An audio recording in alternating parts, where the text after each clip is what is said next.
What does it mean to live a life of hospitality? Perhaps that skit maybe resonated some thoughts in your own marriage, in your own relationships with others in your life. Or perhaps you've had an argument almost identical to that one. But what does it mean to live a life of hospitality? Showing gratefulness for what others have done as a start. And if you show gratefulness, it means you don't focus on the negatives. Instead, you show first the appreciation of what somebody has done for you. By treating others with ingratitude, it magnifies our indifferences. After working hard on a project, does anyone who's ever finished a bathroom before know how long it took the husband to do all the tiling and the painting in that even small bathroom?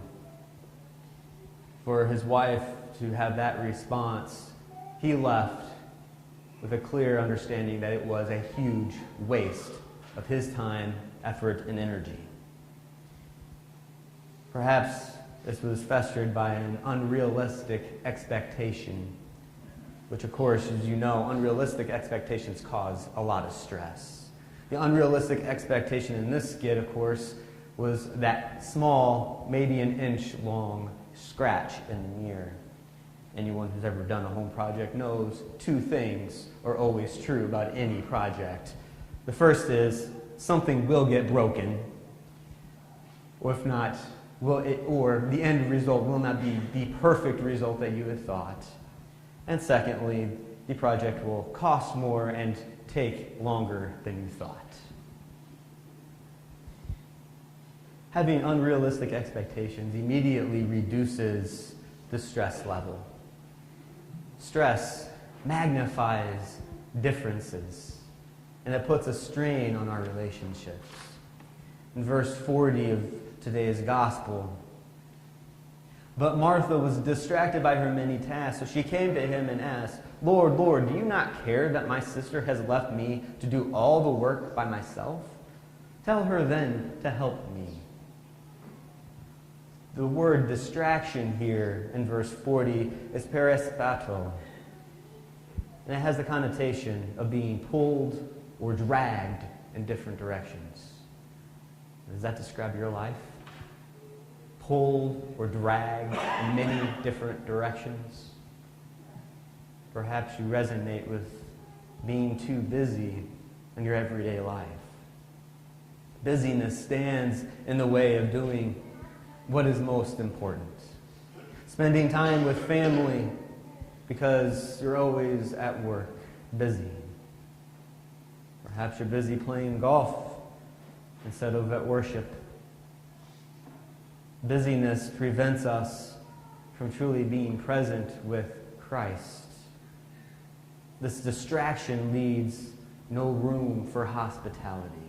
Martha's distraction from her work caused her to get a tunnel vision. She was so focused on her work that she turned to her guests, or the work for her guests, that she forgot her guest. Stress, anxiety, and worry leave no room for the most important aspect of hospitality, which is gracious attention to the guest. In her state of stress over the work that needed to be done, Martha breaks all the rules of being a good host. She tries to embarrass her sister Mary in front of her guest, and then she asks her guests to intervene in this sibling dispute. Her distraction prevented her from being fully present with Jesus and caused her to drive a wedge between her sister and herself, and a wedge between herself and Christ. She has missed out on the one thing needed for true hospitality, that there is no greater hospitality than listening to your guest. So what if, in the skit, the wife would have listened to her husband a little bit more to understand where he was coming from? What if the husband listened to his wife? The stress of the room would have been greatly decreased. Ungratefulness and distraction prevent us from living a life of hospitality. Hospitality shows respect for one's guests, providing for their needs, and treats them as equals.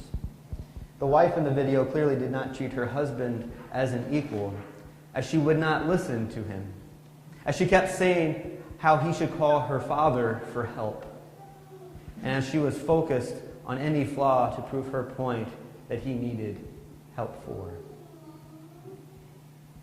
In the next video, the roles are reversed, where the husband is at the fault of the marriage relationship here. So it's not one-sided, don't worry. But as a husband, I thought I had to show that one. Martha asked Jesus to intervene, just as the wife wanted her father to intervene on her husband's honey-do list. Hospitality demonstrated by welcoming others into your home and into your life. Doing these two actions creates intimacy as it moves your relationship beyond the surface-level conversations. Creating a relational depth takes patience. It takes risk because scratches will happen along the way. And a level of willingness to lose it all as you invite the other person into relationship in your life. Authentic Christian hospitality shapes the church into a caring and committed community that needs each other and loves each other at a very deep level. Hospitality does this because it is not possible to be hospitable and not be generous. Hospitality, by fault, leads to generosity as you open your home, open your lives. So how would your life be different if we stopped getting so distracted with the life and started treating others with gratitude? How would your life be different if we invited Jesus to be the guest of our hearts? A guest where we work diligently to serve him and to listen to what he has to say to us. How different would your marriage look if you started treating your spouse with more hospitality? How would your friendships look differently? How would this community, this church community, look different? Amen.